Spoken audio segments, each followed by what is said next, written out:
Ladies and gentlemen, this is going to be fantastic. Or maybe it's not, but I think it's going to be fantastic. The Caro-Kann Advance Variation. It is one of the most known, one of the things, if you play the gets pushed. When that E-pawn doesn't capture, doesn't get defended, when it goes forward one square, you need to know what's going on. The advanced variation was widely regarded as inferior for many years. It suffered at the hands of Nimzowitsch and Capablanca, but it's been revitalized by some very nice lines, including like the Bayonet Attack, the Short Attack, Shirov. All sorts of players have now played it. After the advanced variation, the main line goes bishop to f5, and then here you can play what I play with white, and that is the tall variation.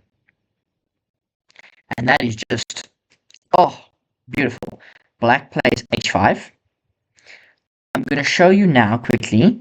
h6 is not as good because of what I also play. Because you can get to g4, and yet you can get, like, let's say bishop to h7. That was your main idea.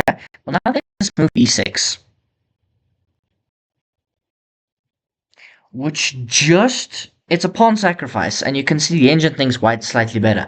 But it is just so beautiful and diabolical, because you cramp in this dark square bishop because it struggles to get out. And white and black just gets nothing. So I love this with white. With black, you should play h5, because it stops g4. And now you might get, c4, c3, generally a move that gets played here is bishop to d3. We take, queen takes, obviously. Sorry, my computer froze slightly, but it would be queen takes d3 after bishop takes d3. We're just going to see what's happened here. I think Lichess has stopped responding. Are we still recording? We're still recording. Might put like a subscribe banner here. Subscribe if you're new and you like the content. If you don't like the content, tell me why. Yeah, Lichess is not responding, so we'll just give it a minute. Bum, bum, bum, bum, bum, bum. Don't demonetize me, bum bum bum. Not that I am monetized, bum bum bum. Okay, we'll edit it. A little longer than a few minutes later.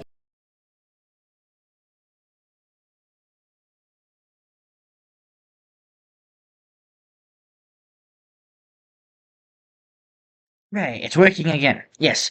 So queen takes d3. Sorry, let me just take a sip of water. You would think I would have done this during the ad break, but I didn't. I had to carry 10 kilograms of potatoes. Don't ask me why. Yes, so there are various lines here. There's a line here that I've looked at a few times, which is queen a5. But most commonly, you'll just find e6. And this is a very typical structure in the Caro-Kann. You get like a little pyramid, and then you're going to get c5.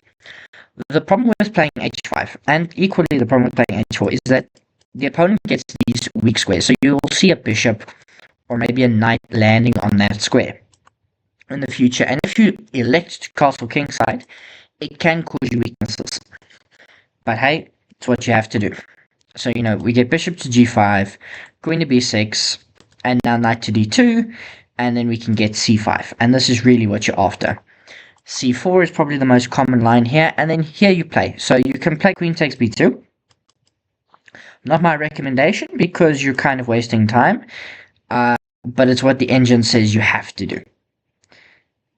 So I recommend you look at this with an engine, because queen takes b2, you've got like rook d1. Okay, you've got queen takes d4 in this particular case, and then, if they take, you're just fine.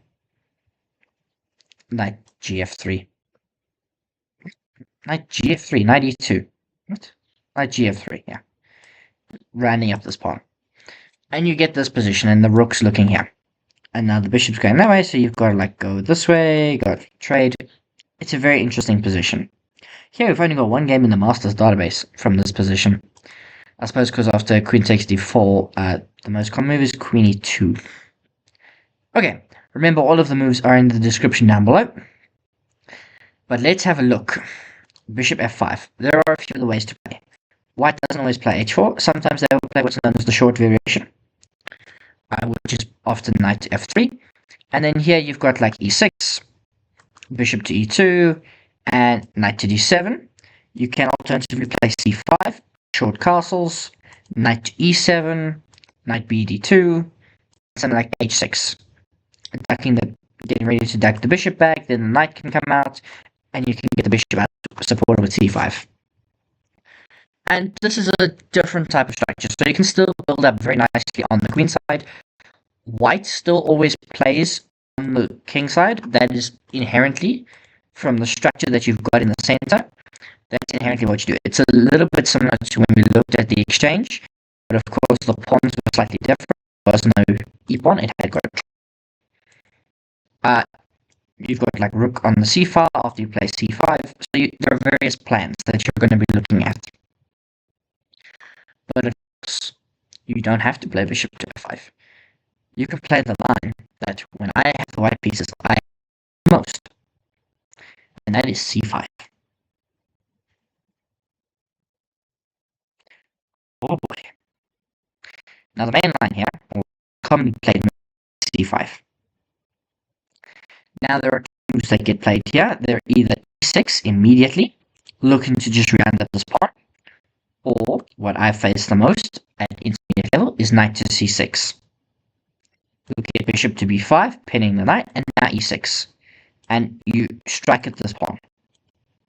And now there are various ways for white to play. They can play like a b4, they can play bishop to e3. If they're given time, they will build up. Like 92 and stuff like that, knight coming out.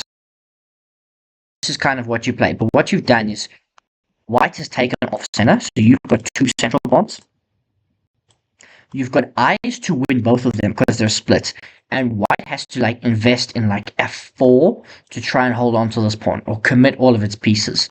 So you're going to use that and target these two weaknesses. So bishop to e3, something like knight to e7. And now c3 looking for b4. Now you can play like bishop to d7, unpinning the knight, threatening to take. So now we do get bishop takes c6, and then either move is fine here. I probably would take with the bishop, because you might want the knight out this way to disrupt the pawn, and then like something like knight to f3 and knight to f5. And we'll leave that there. That's like 9 moves of theory. And it's a very interesting line. It's very dynamic. I personally hate seeing it at white, because you can force white, in this example they haven't played f4, but you can force white to really commit all these pawns and create massive amount of weaknesses in order to hold on to this pawn. White's up a pawn. I don't know if you can see it. Can you see it? Yes, you can. White's up a pawn. But it's really difficult to hold on to. It could very easily go down pawn.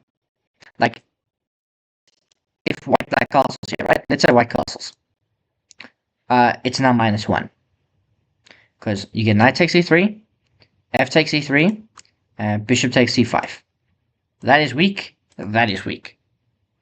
And black is just in control of the game immediately. So, c5 here on move 3. Move 3, c5. The Botvinnik Carl's defense, I think it's called. Unbelievable. I hate it when I have the white pieces. If you want to play it with black, just go ahead. I stick to the traditional main line, but that's just because I'm a boring chess player. But c5 is a really, really good move for him. I mean, it's Gotham Chess's recommendation, and he knows a lot about the Caro-Kann defense. He's played it for many, many years. I've only got a couple hundred, maybe a couple thousand games under my belt.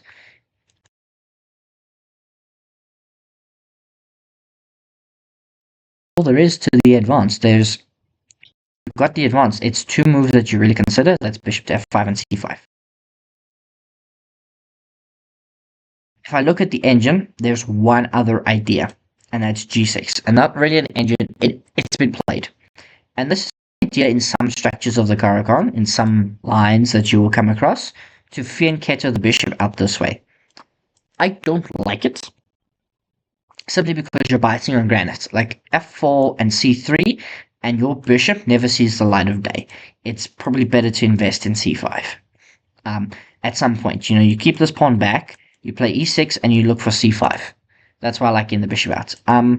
there is a line somewhere where you like can get this type of structure. Maybe not right in this move order, but you can end up with the pawn there, and like your pawn goes up there, you go here, here, and castle.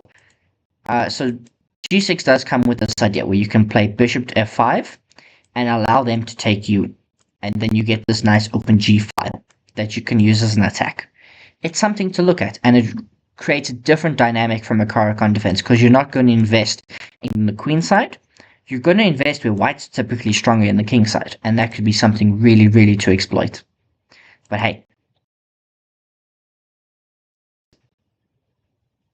otherwise, I will see you next time for another video. Cheers.